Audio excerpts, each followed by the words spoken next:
नमस्कार प्रेक्षकांनो, या मालिकेच्या आजच्या जबरदस्त भागामध्ये आपलं स्वागत आहे. आणि त्यामध्ये आता स्वानंदी किचनमध्ये मेडला बाहेर पाठवून आता गुलाबजाम बनवत असते. तर तेवढ्याच समर आता बाहेर येतो आणि स्वानंदीला गुलाबजाम करताना बघून समर खुश होतो आणि पटकन आता स्वानंदीकडे येत समर म्हणतो की हे काय आज गुलाबजाम. तर स्वानंदी म्हणते की आईला खावेसे वाटले होते म्हणून मी विचार केला सगळ्यांसाठी करूयात. समर म्हणतो की मग तुम्ही काय करता, आपल्या घरी स्टाफ आहे ना, त्यांना सांगा. आणि स्वानंदी म्हणते की त्यांना ऑलरेडी सगळी खूप कामं असतात, मग आपण का अजून सांगायचं. तेव्हा मी विचार केला की मीच बनवते आणि एक बॅच झालीसुद्धा. गुलाबजामकडे बघत समर म्हणतो वा काय लका की रंग कलर आहे. स्वानंदी म्हणते की तुम्हाला एवढे आवडतात का. तर समर म्हणतो आवडतात, विचारायलाच नको. आणि समर म्हणतो की माझं गुलाबजामवरती प्रेम आहे, खरं प्रेम. तर स्वानंदी हसू लागते आणि लगेच आता समर म्हणतो की एक खाऊन बघतोस, तुम्ही तर आत्ता म्हणाल्या ना आवडतं म्हणून. तर लगेच स्वानंदी म्हणते की अहो पण ते गोड आहे. तर समर म्हणतो की खाऊ द्या ना मग. तर तेवढ्यात अर्पिता आणि मलिका दरवाजात येऊन आता त्यांचं बोलणं ऐकून त्यांच्याकडे बघू लागतात. आता स्वानंदी म्हणते की ते गुलाबजाम गोड असल्यामुळे तुम्ही खाऊ शकत नाही. तर समर म्हणतो काय बोलताय तुम्ही, अहो माझ्यासमोर गुलाबजाम आहेत आणि मी ते खाणार नाही, असं कधी होईल का. आणि स्वानंदी म्हणते की तुम्ही जरा वेळ धीर धरा, मी डब्यात तुम्हाला 2 गुलाबजाम देणारच आहे. समर आता हसू लागतो आणि म्हणतो की काय 2 गुलाबजाम, 2 गुलाबजामने काय होणार आहे मला ना, मी एका वेळेस 6 गुलाबजाम खातो. स्वानंदी म्हणते की एवढे गुलाबजाम तर मी तुम्हाला खाऊ देणार नाही. समर म्हणतो का तुम्ही माझ्या प्रेमाच्या मध्ये भिंतीसारखे उभा राहता. समर एक गुलाबजाम हातात घेतो आणि म्हणतो बघा हे गुलाबजाम कसे एकटक नजरेने माझ्याकडे बघताय. आणि आता समर गुलाबजाम सोबत बोलत असतो आणि तेवढ्यात स्वानंदी हसत असते. तर मलिका ते बघून विचार करते की हा समर का मध्ये मध्ये तिथे तडफडतोय. आणि मलिका म्हणते की मी स्वानंदीच्या आईकडे हट्ट धरला होता की गुलाबजाम खायचेच म्हणून, हा समर कसामध्ये आला. आणि तेवढ्यात आता स्वानंदीला ठसका जातो. तर गुलाबजाम खाली ठेवून पळतच आता समर स्वानंदीला पाणी देतो. आणि ते सगळं दोघांचं प्रेम बघून मलिका विचार करत अर्पिताला म्हणते की या दोघांच्या मध्ये आता या दोघांना बाजूलाच करावं लागेल. स्वानंदी म्हणते की आता तुम्हाला फक्त 2 गुलाबजाम मिळणार आहे, तेव्हा ते कुठे खायचे, इथे खायचे की ऑफिसच्या डब्यामध्ये खायचे हे तुम्ही ठरवा. आणि तेवढ्यात आता समरचा हात भासतो. तर पटकन स्वानंदी समरचा हात आपल्या हातात घेऊन त्यावर प्रेमाची फुंकर मारते. तर समर आता स्वानंदीचं ते आपल्यावरचं प्रेम स्वानंदीच्या डोळ्यात बघतो आणि समर खुश होतो. तर तेवढ्या समरचा फोन वाजून समर म्हणतो चला मी आलो आणि समर निघून जातो. आता इकडे आजी ही लॅपटॉपवरती सिनेमा बघत असते. तर तेवढ्यात मलिका तिथे येते आणि म्हणते की आई तुमच्याकडे वेळ आहे का. आजी म्हणते की मी सिनेमा बघते ना. तर मलिका म्हणते जाऊ द्या मग तुमच्याकडे वेळ नाही. तर लगेच हेडसेट काढून ठेवत आजी म्हणते बोल आता मलिका. मलिका म्हणते की मला मान्य आहे आई, स्वानंदीच्या आई आपल्याकडे पाहुणे आहेत, पण त्या कशा वागतात आई, तुम्ही बघितलं ना. मलिका म्हणते की कधी नव्हे स्वानंदीला सुट्टी मिळाली तर त्यांच्या आईने हट्ट झाला मला गुलाबजाम खायचे म्हणून. मलिका म्हणते बिचारीने तिने आता गुलाबजामचा घाट धरलाय आणि हे किती दिवस चालणार आई. आता मलिका म्हणते की तुम्ही का बोलत नाही आहात. तर आता आजी म्हणते की हे बघ मलिका, त्या आपल्या घरात पाहुण्या म्हणून आल्यात, त्या कशा जरी वागल्या तरी आपण आपली रीत आणि सभ्यता सोडायची नाही असे आता आजी बोलते. आणि इकडे आता स्वानंदी ही गुलाबजाम आता करत असते. तर तेवढ्यात आता स्वानंदी आता बरणी घेऊन तिकडे जाऊ लागते. स्वानंदीचा आता पाय अडखळून स्वानंदी गुलाबजामच्या त्या कढईवर पडू लागते. तर तेवढ्यात समर आता स्वानंदीला धरतो. तर दोघेही पुन्हा प्रेमाच्या नजरेने एकमेकांकडे बघू लागतात. इकडे आता मलिका आजीला म्हणते की जर त्या इथे अशा वागतात तर तिकडे माझ्या डॉलसोबत स्वानंदीची आई कशा वागत असतील आई. मलिका म्हणते उगाचच नाही माझ्या बेबी डॉलने वेगळं राहण्याचा विचार केलाय. आणि इकडे आता अर्पिता पळत पळतच इकडे मलिका आणि आजीकडे येते. तर आता इकडे अर्पिताने डाव रचलेला असतो की स्वानंदीला उकळत्या तेलाच्या कढईवर पाडायचं. म्हणूनच तिने आता पायाला अडखळेल अशी वस्तू तिथे ठेवलेली असते. पण त्याच वेळेस अर्पिता तिथून आता स्वानंदी पाडणार हे लक्षात येताच पळून इकडे आलेली असते. पण त्याच वेळेस तिकडे मात्र किचनमध्ये समरने स्वानंदीला धरलेलं असतं. इकडे आता अर्पिता पळत पळतच मलिकाकडे येत म्हणते की मम्मा, अहो आजी, अहो इकडे स्वानंदीच्या अंगावरती गरम तेल सांडलंय. मलिका म्हणते काय बोलते सर पी.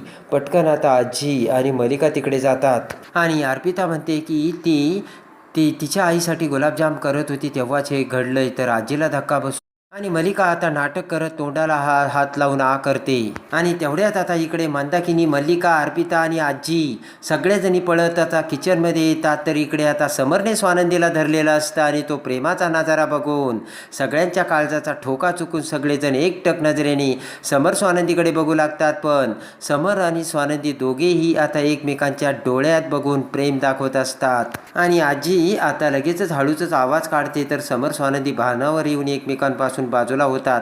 समर म्हणतो, काय स्वानंदी मॅडम, तुम्ही गॅसजवळ काम करताना जरा भान ठेवून काम करा ना. आणि मलिका म्हणते की स्वानंदी, तुझ्या अंगावर तेल वगैरे तर नाही उडालं ना. मंदाकिनी म्हणते की स्वानंदी, असा वेंदळेपणा नसतो करायचा. आणि मंदाकिनी म्हणते की बाळा, तू का असं करतेस, कुणाला त्रास झाला असता सांग बरं. आणि मंदाकिनी म्हणते की जर तुला काही झालं असतं तर तुझे बाबा टपूनच बसले होते मला बोलायला. आणि बरोबर आहे, श्रीमंत घरात आली ना म्हणून असं होतंय ना तुला. समर म्हणतो, तुम्ही 2 मिनटं शांत बसा. आणि स्वानंदी मॅडम, तुम्हाला हे काम करायची गरज नाही, आपल्याकडे त्यासाठी स्टाफ आहे. जर तुम्हाला काही झालं असतं तर आता केवढ्यात पडलं असतं, असे समर बोलतो. अर्पिता म्हणते की स्वानंदीला सगळ्या जबाबदाऱ्या घ्यायच्या असतात आणि आजीच्या बाबतीत काय झालं हेच घडलं ना, म्हणून आजी जिन्यावरून पडली. आजी म्हणते, अर्पिता, माझ्या पडण्याचं तू का आत्ता उकरून काढते. आजी म्हणते, नंदू पुढाकार घेऊन काम तरी करते, पण तू कधी इकडची काडी तिकडे केली का अर्पिता. आणि मलिका म्हणते, आईला सुद्धा कधी मदत करताना बघितलं नाही आणि तू तर दिवसभर लोळतच पडते. समर म्हणतो की स्वानंदी मॅडम, तुमच्यावर कामाचा खूप प्रेशर आहे आणि असे नजर चुकीनेच अपघात होत असतात. स्वानंदी म्हणते, नका एवढी चिडचिड करू. तर समर म्हणतो, मी चिडचिड करतो का, तुमची काळजी वाटते म्हणून बोलतो. आत्ता जर मी नसतो आलो तर काय झालं असतं. आणि तेवढ्यात आता सगळेजण तिथून निघून जाताच आता समर स्वानंदीला म्हणतो की पुन्हा काळजी घेत जा. आणि समर जाऊ लागता स्वानंदी समरचा हात धरते. समर पाठीमागे बघतो तर स्वानंदी म्हणते, गुलाबजाम न खाताच जाणार आहात का तुम्ही, गुलाबजामवर एवढं प्रेम आहे ना तुमचं. तर लगेच आता हसतच स्वानंदी डिशमध्ये 2 गुलाबजाम घेऊन ते समोर धरते. तर आता समरही नाटक करत म्हणतो, नको मला गुलाबजाम. आणि समर म्हणतो की आता तुम्ही एवढा आग्रह करता तर मला खावाच लागेल. आणि समर पटकन डिश आपल्या हातात घेऊन गुलाबजाम खातो. आणि ते गुलाबजाम खाता क्षणी आता समर म्हणतो, स्वानंदी मॅडम, काय सुंदर गुलाबजाम बनवले. आणि समर खुशी होतो तर स्वानंदी हसते. आता इकडे अंशुमन आता भरजरी कोट वगैरे घालून त्याची आवरून बेडरूममधून जाऊ लागताच मलिका तिथे येते आणि म्हणते, कुठे चालला रे अंशुमन. अंशुमन म्हणतो, ऑफिसला. इकडे बसू मला कंटाळा आलाय मॉम. तर मलिका म्हणते, हा विचार तू मूर्खपणासारखं वागण्याच्या अगोदर करायला हवा होता. आणि मलिका म्हणते, कुणाच्या मूर्खपणामुळे तू घरात बसलाय, कळतंय ना तुला अंशुमन. आता मलिकाकडे बघत अंशुमन म्हणतो, मॉम तू पण एवढं का चिडते. मलिका म्हणते की मग काय तुझी आरती ओवाळू का. अर्पिता म्हणते की आता तर समरदादाने ना तिच्यासाठी किचनमध्ये स्टाफसुद्धा वाढवला आहे. अर्पिता म्हणते, एक दिवस तिची आई आणि ती या घरावर राज्य करणार असं मला वाटतंय. आता इकडे ते ऐकून मलिकाला राग येतो आणि मलिका अर्पिताला म्हणते, आत्ताच्या आत्ता सॉरी म्हण, कारण मी माझी जागा त्या दोघींना कधीच देऊ शकत नाही. मलिका म्हणते, काही जरी झालं तरी या घरावर फक्त मीच राज्य करणार. आता इकडे मलिका ताबडतोब मंदाकिनीकडे येते आणि म्हणते की स्वानंदी तुम्हाला गुलाबजामवरून बोलली ना, मला वाटलंच. तर मंदाकिनी म्हणते, अजून मला काहीच बोलली नाही. मंदाकिनी म्हणते, माझ्यामुळे स्वानंदीच्या जीवावर बेतलं असतं, कारण मीच तिच्याकडे गुलाबजामसाठी हट्ट केला. मंदाकिनी म्हणते की जर गुलाबजाम करत असताना तिला भाजलं असतं ना, तिच्या बाबाने मलाच धारेवर धरलं असतं. आणि मंदाकिनी म्हणते की त्या स्वानंदीला असं झालंय कधी मी या घरातून जाते ते. तर आता मलिका टेन्शनमध्ये येते आणि मलिका म्हणते की माझ्याकडे एक आयडिया आहे, मी सांगेल तसे कराल का. आणि मलिका म्हणते, त्यामध्ये तुमचाच फायदा आहे. तर मंदाकिनी म्हणते, सांगा ना. आणि मंदाकिनीच्या कानात आता मलिका तिचा प्लान सांगते. आता इकडे स्वानंदी ही मंदाकिनीकडे गुलाबजाम घेऊन येते. तर मंदाकिनी म्हणते की उगाच मी तुला गुलाबजाम करायचे सांगितले स्वानंदी. आणि स्वानंदी म्हणते, तसं काही नाही आई, मी तुला जे काही केलं ते मनापासून गुलाबजाम करण्यासाठी केलं आहे. आणि ऐक ना आई, मला वाटतंय की तू आता कुठेतरी थांबून आपल्या घरी जावंस आई, तुझी बाजू आहे ना ती आपण समजून घेऊयात ना. स्वानंदी म्हणते की इथे माझ्या सासरी येऊन राहणं खरंच बरं दिसत नाही आई. आणि लगेच आता मंदाकिनी ती गुलाबजामची डिश आता स्वानंदीकडे सरकवते आणि म्हणते की तूच खा तुझे गुलाबजाम आणि तू फक्त तुझ्या बाबांसारखी आहे. आणि लगेच आता मंदाकिनी म्हणते की तू मी घरातून निघून जावं म्हणून मला ही लाज देते. तर स्वानंदीला धक्का बसतो आणि बोट करत आता मंदाकिनी म्हणते, एवढं मोठं घर आहे तुझं स्वानंदी, त्यामध्ये एवढा छोटासा कोपरा जर मला दिला तर काय बिघडलं. आता राग घेऊन बोट करत स्वानंदी म्हणते की एक तर मी तुला गुलाबजाम खावीसे वाटले म्हणून मनापासून केले, आणि इथे आली त्यापासून मला वाटते की तू आपल्या घरी परत जावंस आई.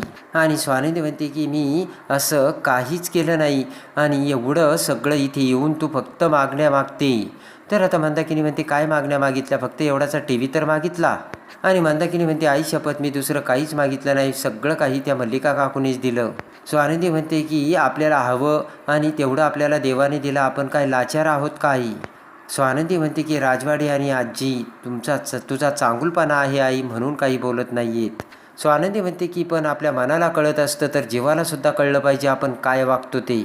स्वानंदी म्हणते की हे बघ आपण घरी जाऊयात आई, आपण शांतपणे बोलूयात. आता मंदाकिनी म्हणते की तुला असं वाटतं ना मी घरी जावं, पण त्यासाठी माझी एक अट आहे. तर स्वानंदी म्हणते की तुझ्या सगळ्या अटी मला मान्य हो. मंदाकिनी म्हणते की अट तर अगोदर समजून घे. स्वानंदी म्हणते बोल. तर मंदाकिनी म्हणते की तुला जर मी घरी जावं असं वाटत असेल तर सगळ्यांच्या समोर आदिराने इथे येऊन माझ्या पायावर नाक रगडून माफी मागायला हवी. तर स्वानंदीला धक्का बसतो आणि इकडे आता ती ऐकून स्वानंदीला राग येतो आणि स्वानंदी म्हणते काही जरी झालं तरी आदिरा तुझी माफी मागणार नाही. तर मंदाकिनी म्हणते मग मीही घर सोडून जाणार नाही. आता इकडे मल्लिका अर्पिताला सांगते की डॉलने ते घर सोडून कायमचं आपल्याकडे यायचं, म्हणजे यायलाच हवं, आणि त्यासाठी मी आता बरोबर डील करते. मल्लिका म्हणते स्वानंदी हे घर सोडून गेली तर मला आनंदच होईल, पण एका वेळेस एकच प्रश्न सोडवलेला बरं. आणि इकडे आता मल्लिका ही आदिराला फोन करते. तर आदिरा आता लगेच आता खाली आवाज करून आता वाईट वाटत आता फोनवरती गप्प राहते. तर मल्लिका म्हणते काय झालं बेबी डॉल, आणि तू एवढी गप्प का, तुझा आवाज का खोलवर गेला. तेव्हा आता रडतच आदिरा म्हणते की आई जेव्हापासून हे घर सोडून गेले ना, घरामध्ये काहीच ठीक नाही आहे. तर मल्लिका खुश होती. आता मल्लिका म्हणते डॉल संसार म्हटलं तर असं होतंच, आणि स्वानंदीची आई कशी सगळ्यांना माहितीच आहे ना. आणि मल्लिका आता फोन अर्पिताकडे देते. अर्पिता म्हणते हे बघ आदिरा, तू सरळ इकडे घरी निघून ये, तिकडे स्वतःला त्रास करत बसून घेऊ नकोस. आणि मल्लिका म्हणते हे बघ आदिरा बेबी डॉल, तुला जर वाटत असेल तर तू ब्रेक घे आणि आपल्या घरी निघून ये, हे घरसुद्धा तुझंच आहे. तर आता आदिरा म्हणते नाही मॉम, मी रोहन आणि फॅमिलीला सोडून कुठेच येणार नाही, आणि आपण नंतर बोलूयात असे म्हणून आदिरा फोन ठेवते. आता इकडे आजी पेपर वाचत खाली बसलेली असते. मल्लिका अर्पिता सगळेजण तिथे येतात. मंदाकिनी आता आजीला म्हणते पेपर वाचता का. आजी म्हणते तुम्हाला पाहिजे का. तर मंदाकिनी म्हणते नाही आम्ही असलं काही वाचत नाही. पटकन आता सगळेजण बसलेले असताना स्वानंदी आता आजी आणि मंदाकिनीला चहा देते. चहा पीत मंदाकिनी म्हणते की स्वानंदी चहा तर अगदी फक्कड झाला, मला घरचीच आठवण आली. आणि त्याच वेळेस आता स्टाफ सगळ्या महागड्या वस्तू समरनं आणलेल्या आता क्लीन करत असतो. तर मंदाकिनी उठून आता त्याच्याकडे येत म्हणते की किती सुंदर वस्तू आहेत ह्या, आणि हा गोळा कोणता. तर मंदाकिनी आता ते पृथ्वीचा गोळा आपल्या हातात घेते आणि म्हणते की कोणी आणला हा. तर मल्लिका म्हणते समरने आणला युरोपवरून, आणि काय किंमत आहे. तर अर्पिता म्हणते 4.5 लाख. तर आता ते ऐकून मंदाकिनीला धक्काच बसतो, आणि मंदाकिनीच्या हातात तो आता पृथ्वीचा गोल असताना आता पटकन आदिरा मंदाकिनीला लात मारते. तर तो गोळा लगेच मंदाकिनीच्या हातातून वर उडतो. तर तेवढ्याच दरवाज्यातून एक नवीन लेडीज येऊन तो गोळा आपल्या हातात पकडते आणि फुटण्यापासून वाचते. सगळेजण करून आता तिकडे बघतात, आणि आता नवीन व्यक्तीची आता मालिकेत एंट्री झालेली असते. तर आता इकडे अर्पिता ही आदिराकडे येत. आता समर खूप ट्रेसमध्ये आहे, आणि तुझ्या सासूबाईमुळे समर आता कंपनीत जादा वेळ, ऑफिसमध्ये जादा वेळ आणि घरी कमी वेळ असतो. हे सत्य आता ज्यावेळेस आता अर्पिता आदिराला सांगते, त्याच वेळेस आता आदिरा ही मंदाकिनीला फोन करून तुम्ही घरी येण्यासाठी आई मी काय करू असे विचारताच मंदाकिनी म्हणते की घरी येऊन सगळ्यांच्या समोर माझ्या पायावर नाक रगडून माफी माग. तर पळतच आदिरा घरी येते. समर मल्लिका सगळ्यांच्या सोबत खाली बसतच आदिरा आता मंदाकिनीची माफी मागते. तर आता मंदाकिनी कशी घरी जाणार आणि स्वानंदी काय करणार आणि मल्लिकाचा डाव कसा समोर आणणार हे बघण्यासाठी आणि या मालिकेच्या डेली अपडेटसाठी आपल्या चॅनलला लाईक करा, सबस्क्राईब करा.